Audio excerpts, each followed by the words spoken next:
Good afternoon, and thank you for being here, joining us today. I know some of you know me, but some of you don't. So I'm Terry Sierra. I'm the chief of the Serial and Government Publications Division. And today we're very fortunate to have Mr. Richard Serrano with us. I've learned a few things about Mr. Serrano in the last several days. For one thing, he is a Pulitzer Prize-winning journalist.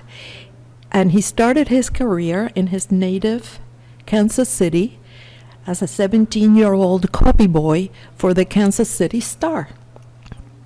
By 1987, as a young reporter, he went to the Los Angeles Times, where he covered federal law enforcement and terrorism until 2015. All told, he has spent 45 years covering the Pentagon, the wars in Haiti and the Middle East, the U.S. Justice Department, the FBI, and the war on terror, all fun subjects. In addition to his latest book, Summoned at Midnight, a story of race, and the last military executions at Fort Leavenworth. I didn't even know there were military executions, but I'm sure he's going to explain it. He's also the author of four other books, One of Ours, Timothy McVeigh, and the Oklahoma Bombing, The Last of the Blue and Gray, All Men's Stolen Glory, and The Mystery That Outlived the Civil War, American Endurance, Buffalo Bill, The Great Cowboy Race of 1893 and the Vanishing Wild West, and finally, My Grandfather's Prison, a story of death and deceit in 1940s Kansas City. Mr. Serrano has been coming to the library to conduct research, and we just talked about that, for the last 25 years or so. He is a regular at our reading room, newspapers and current periodical reading room, and he has a degree in English from the University of Missouri, Kansas City. So, having said that, please help me welcome Mr. Serrano to the podium.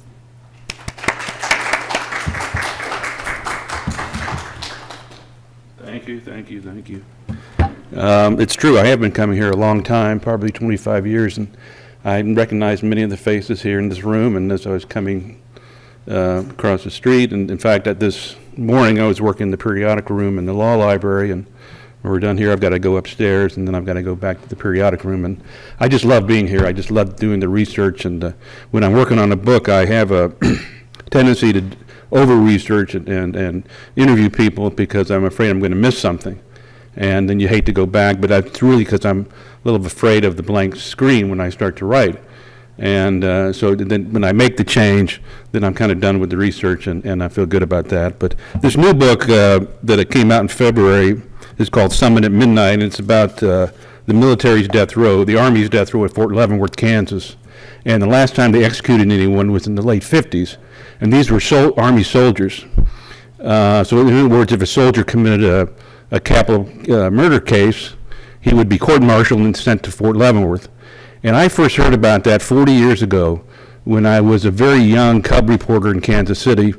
And I've been carrying it with me for a long, long time on how to, what to do with it, because it really kind of haunted me. And I used to, as a young reporter, I would work the Sunday shift, and they give you Sundays because there's not a lot of news on Sunday. You would you come in, and there might be an overnight fire, or there might be a speech, something that a young kid can handle, that I could handle.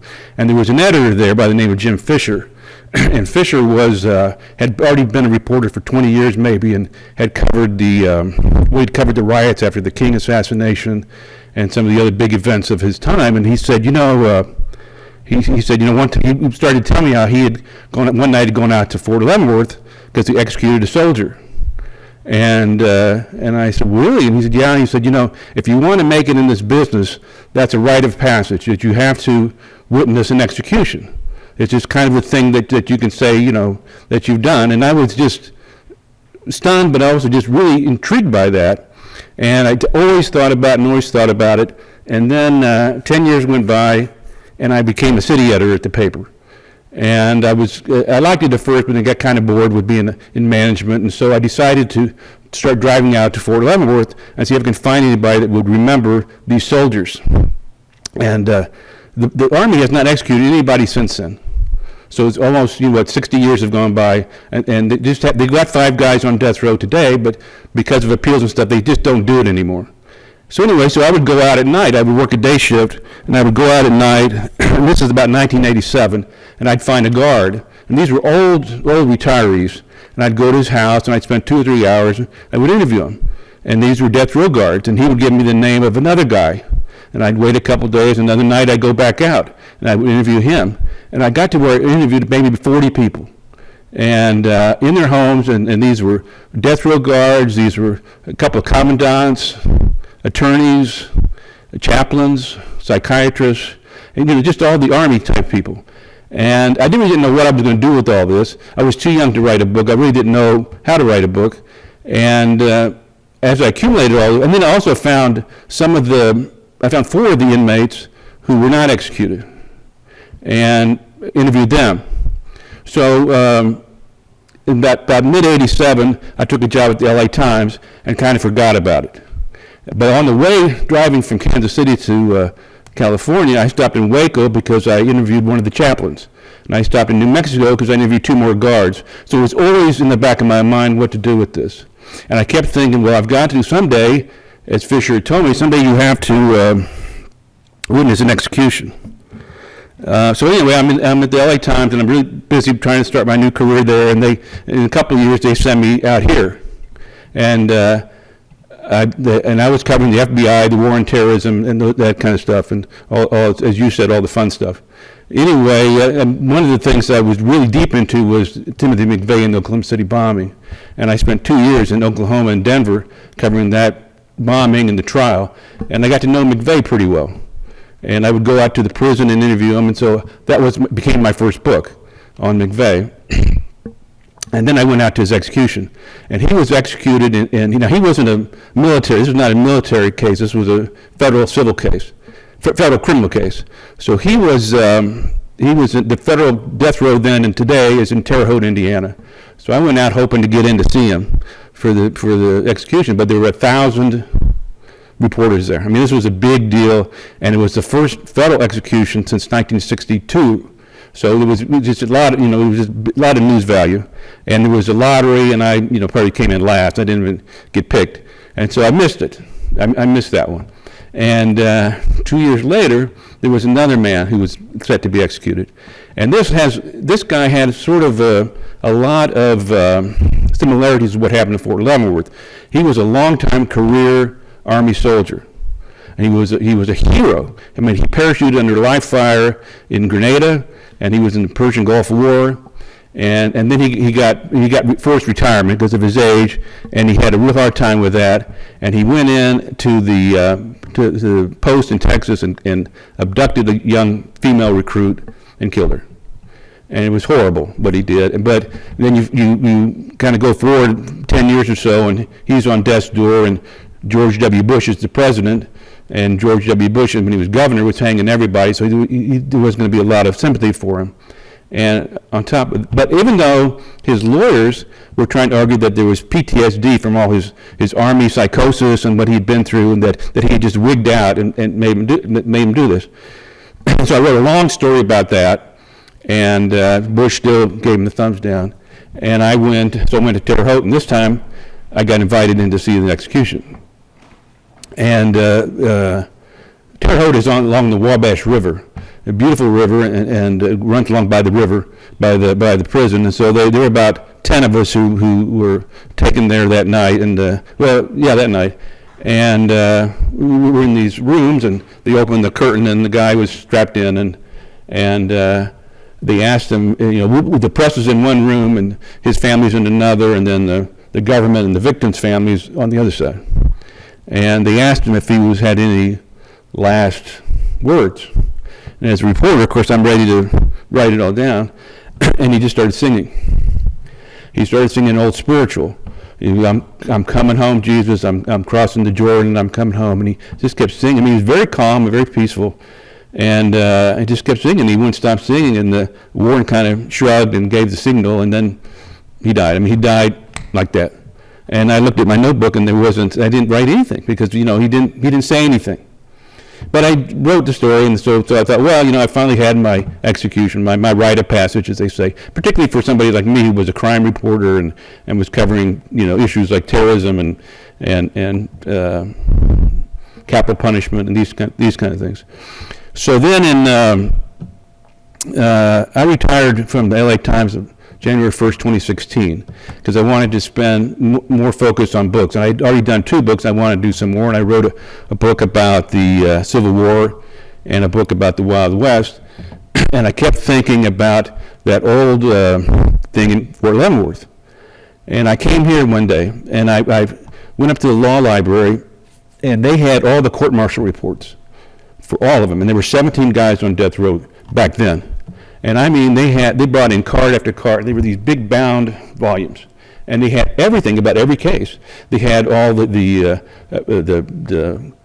particulars of the crime itself, backgrounds on all the individuals. They had the appeals and the decisions and the Eisenhower's involvement in those cases and all. And so I started reading through them, and I probably spent 3 weeks doing that. It was also the time, to my great fortune, when you guys were switching from the old copy system to the new. And during that period, it was free copy. And I kind of went nuts with the copy machine. Anyway, and it would have taken me, I'd still be copying under the new system. But anyway, that's neither here nor there. But anyway, so I probably spent 3 weeks doing that. And I remember I had big legal pads, and I'd write how this guy had some of the guys had political influence to get off, and some of the guys had money from their families to get off, and some of the guys had press were involved. One guy had both the House and the Senate voted unanimously to break him down to a life sentence, and I thought, this is really interesting. And then some of them had nothing, had no money, no resources, it'd be maybe a letter from a poor mother, and using the South saying, this is my only son, please, Mr. President, and semi-illiterate and quite sad. And that's really some of them. And then I had a big legal paper, and I drew a line down. And then I said, well, let's see, because I was doing ages and geographical areas, I said, wait a minute, what race are these people? And I found out that of the 17, 8 were white, and 9 were black, and all the whites were commuted. And they were either, not only were they commuted, either by the president or by the courts, but they also eventually made parole. And they eventually went home to their families. And many of their crimes were much, much worse than what the black offenders had done. And they only hung the black prisoners. And when I realized that, I thought, I've really got a nice story here. I've got a really important story to tell about the racial, divide in our country back then, even to deciding whether a person lives or dies.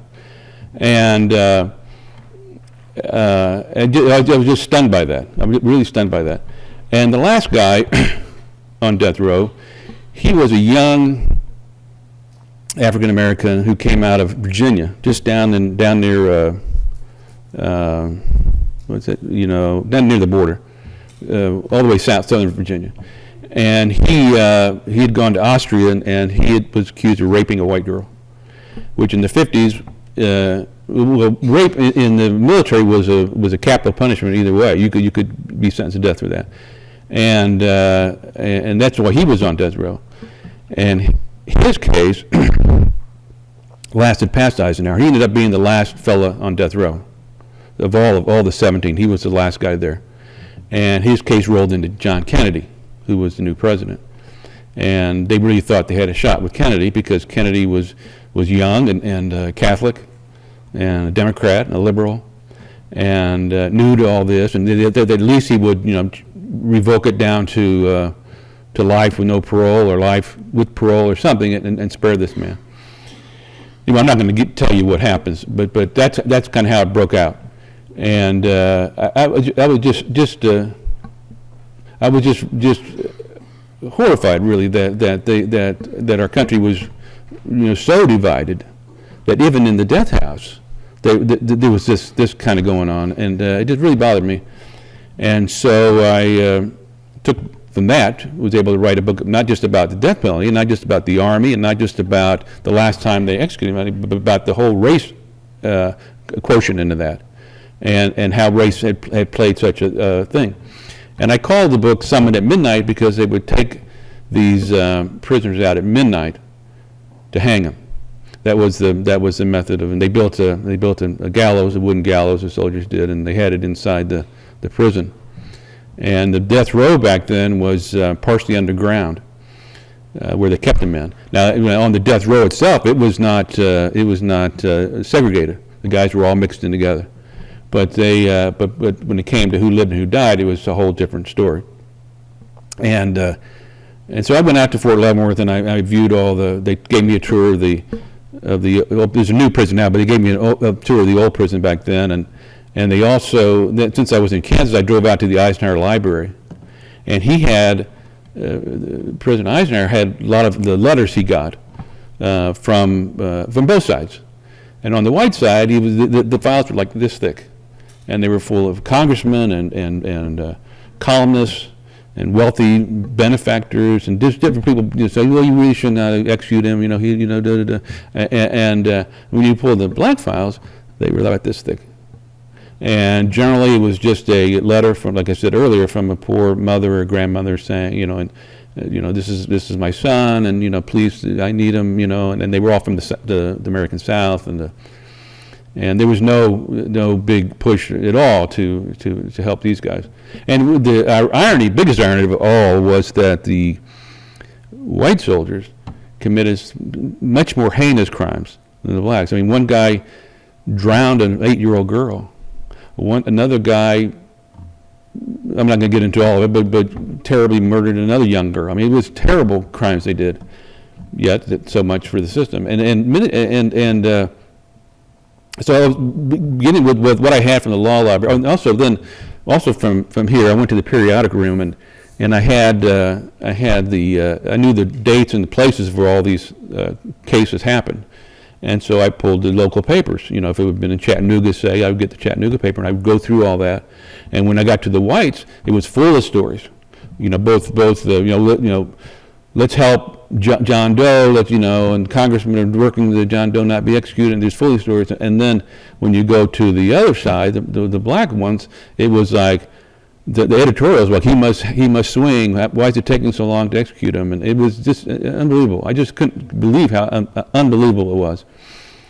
So anyway, I went out to the Eisenhower Library and did those records and came back, and then I talked to my agent. Sometimes, my first book and my last book, I used an agent. The middle 3 books, I did it on my own, and I kind of figured it out. But I think it was helpful to do it the other way around. And I was going to also tell you one thing about McVeigh. He was executed on June 11th, 2001, which is exactly 3 months before 9/11, almost to the minute, because he was executed at 9 in the morning.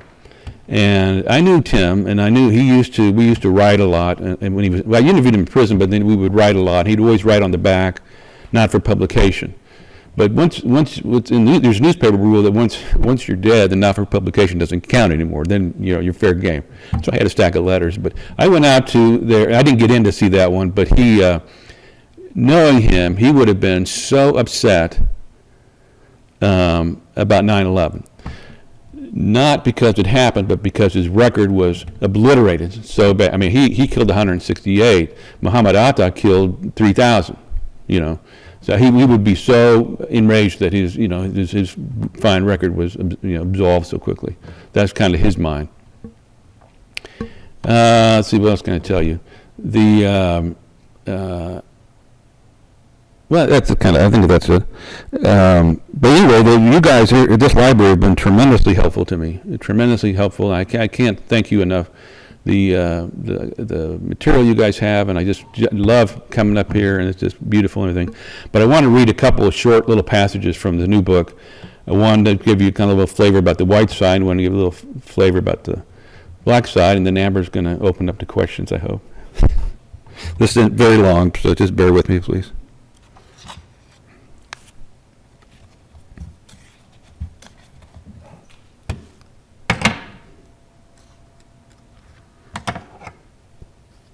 This is about white death row. The Army was good to them. Despite all that they had done, The horrific homicides, the dereliction of duty, the shame they brought upon the U.S. Armed Forces, that much was certain. Even after these white soldiers were slotted away in narrow, cramped cells on death row, they still enjoyed friends in high places. In Army speak, they could still pull rank. Army review boards and appellate judges would find ways to knock a death sentence down to life. A federal court might consider something in a white soldier's file that suggested some mental illness. Hometown boosters lobbied for their release. Newspapers rallied around them as well. Their mothers' pleas frequently graced the front pages.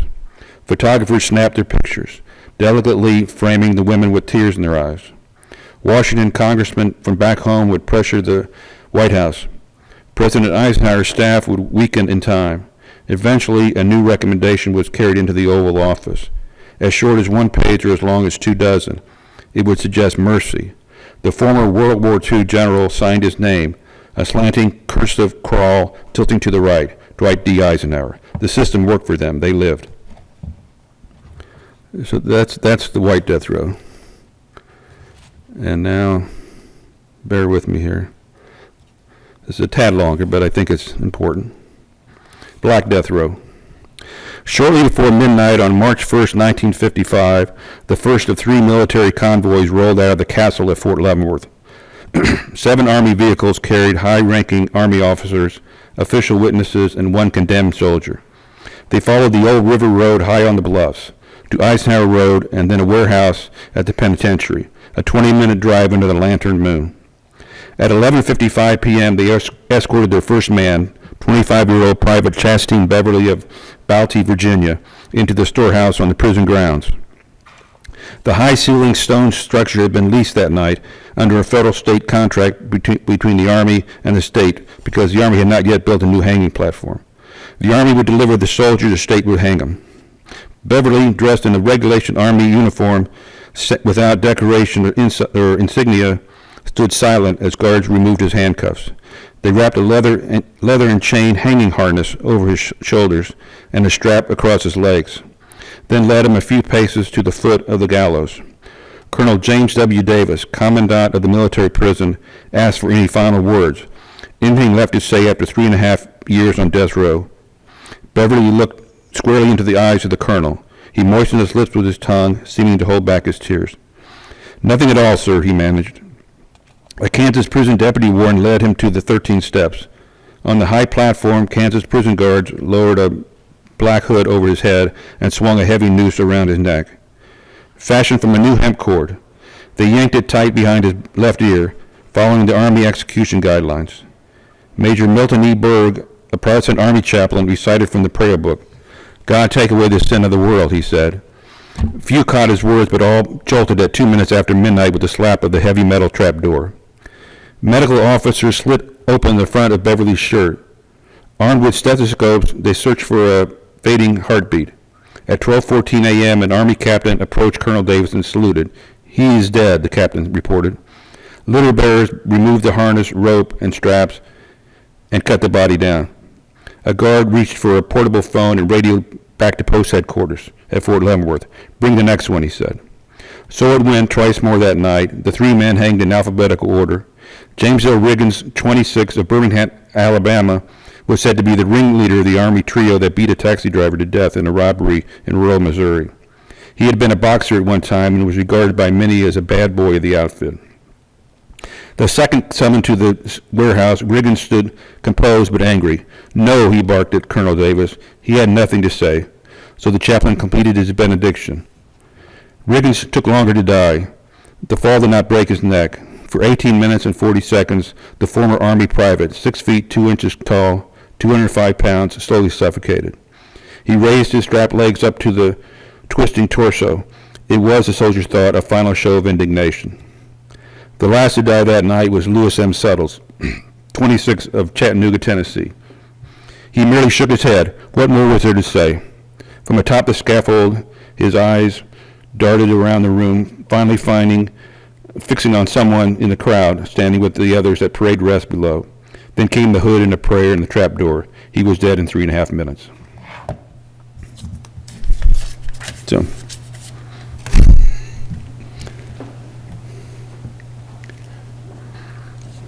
Thank you, Mr. Serrano. And we would like to open the presentation up to questions if you have any from the audience. From what I understand, not that this was kind of like shocking to me.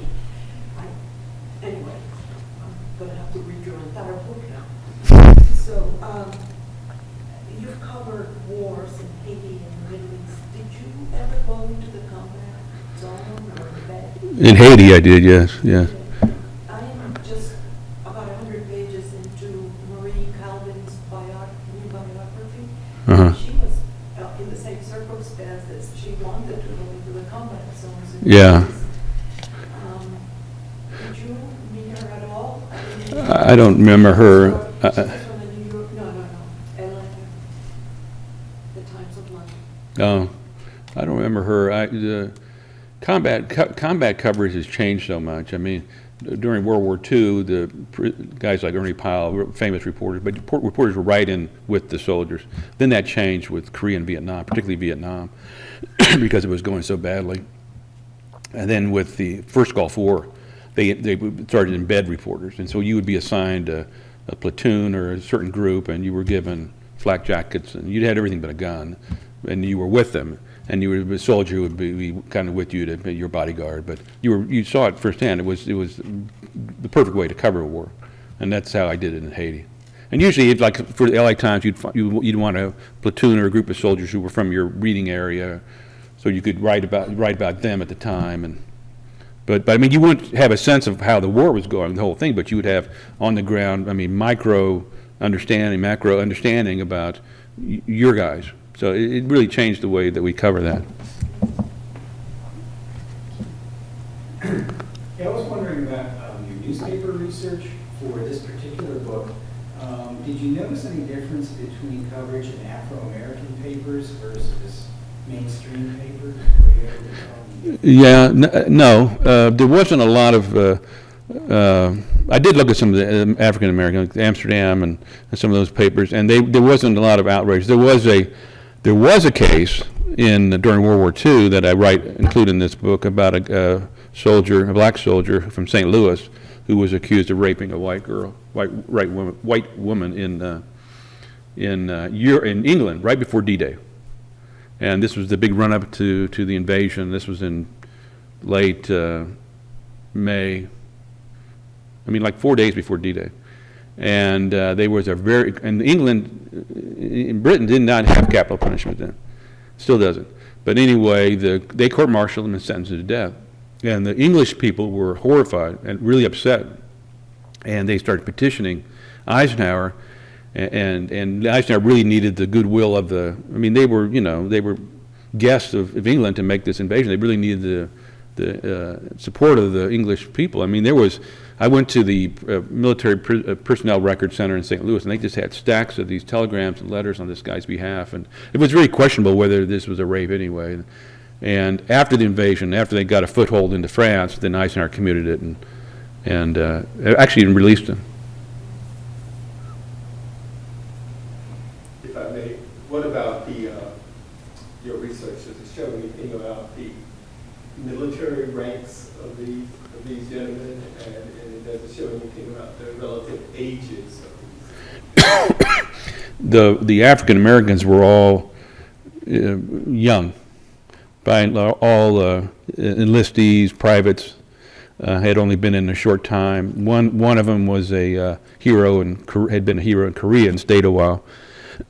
Some of the whites were of rank. One was a master sergeant, and some of them were making a career in the service before they were arrested. Yeah. And were these for crimes? You talked about a couple of these that were alleged foreign crimes, but were they primarily in the South of the United States? Excuse me. Well, both. I mean, at that time in the 50s, it was still during the occupation in Europe and in Japan and in the Pacific. And because that went on for about 10 years after the end of the World War II, so a lot of those guys were based overseas, and some of those were foreign nationals who were killed, were victims of those cases. And as in the case of the last guy I was telling you about, this was in Austria. I will tell you that Kennedy really undecided what to do with this last, and it was 3 months within his presidency, and the date of death was April 13th, 1961, which is kind of happened to be a famous day. That was the day that Kennedy gave the go-ahead on the Bay of Pigs, which was a huge blunder, and it was also that morning Yuri Gagarin went up in space, the first man to fly in space, so it was a big embarrassment for the United States that the Russians had beat us aloft. But they decided, the Kennedy White House decided, well, if we could find the victim and find her family, maybe, and see what they say, and so they did. There was this mad dash in Austria. They sent a colonel out from Salzburg, and they found her, and these telegrams came over the transom at the last minute, begging not to kill him, saying that, you know, what he did was horrible, but they never wanted him in Austria again. But no life was taken here, and so no life should be taken there. And in Austria, there was no death penalty like England, but they court-martialed them, even though the crime did not happen on base. So because it happened on Austrian soil, they wanted Austrian justice, and rape then was 20 years. And they demanded that the army turn him over, and the army refused because again, this was still during the occupation. They didn't want the army to look like they were like the Gestapo, which they had just gone through. So there was all those dynamics working, and then Kennedy had to make the final decision on it.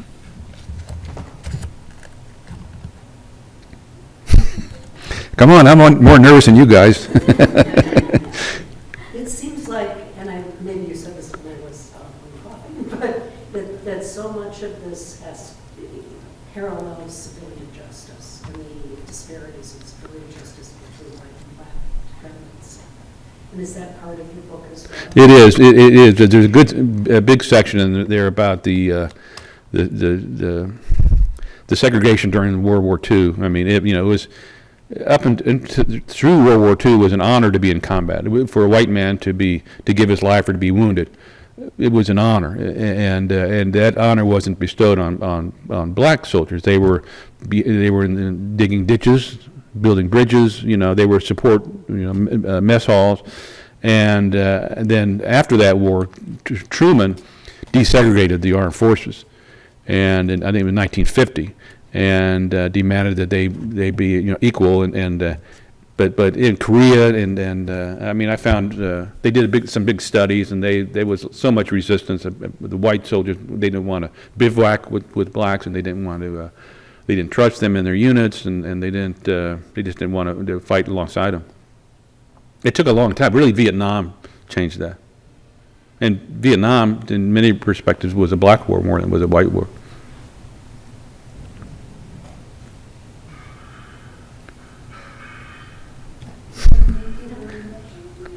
All done? Let's more about something looking ahead in the future. Can you tell us about what you're researching right now? Yeah, I'm working on a book about the Hyatt Regency Hotel in Kansas City. That's, as I said, I was born and raised in Kansas City, and I was a young reporter in 1981. There were 2 skywalks in this lobby. It was a brand new hotel, and the skywalks were connected like this, and they were made to look like they were floating on air. Very thin rods from the ceiling. And they'd have these very popular tea dances and big band music on Friday nights, and we just get so many people in there. And on July 17, 1981, there were 1,500 people in the lobby when these skywalks, and I'm talking about tons and tons of steel and concrete, this one hit that one, and that one came down and killed 114 people and injured 200, and it's the worst structural failure in the history of the United States. Like I said, I covered it, and then for a year and a half, basically. But then here in October, one of the plaintiff attorneys, who I had sourced real well. I mean, I knew him really well, and one of the chief plaintiff attorneys had died, and his son had all his records, and so they've been made available to me, and it's 180 boxes of documents. So I go out to Kansas City about every month for a couple of weeks and go through these documents, and these are in these big boxes, and they're full of mold and dust, and when you open them up, all this stuff comes out, and I have to wear a mask and everything, but there never was a trial. The hotel was owned by the Hallmark Cards Company, and then there was the Hyatt Regency, And the last thing they wanted was one trial, nonetheless 114. I covered the Boston Marathon bombing, and then I covered that trial, and that was one trial.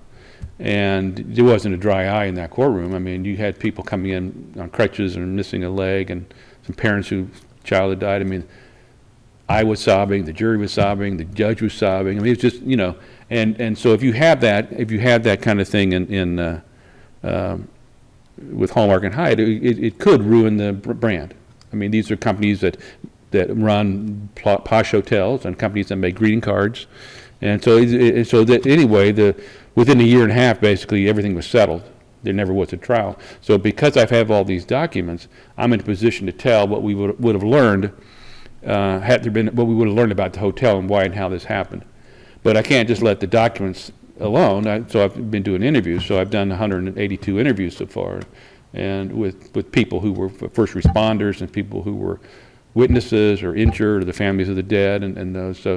But I'm close to finishing that, and I'm already having that white screen syndrome thing. But I'm close to that. Probably in September I'll try to make the change. But that's a new one, maybe the last one. I don't know. And I've done some work here on that too, because I went through all the old papers, my paper, the Kansas City Star. I spent probably 3 weeks up in your room and doing the microfilm and getting how we cover what we covered, and how we did things, and so yeah, you guys have been very helpful too. Yeah. Thank you so much. Okay, very good. Thank you.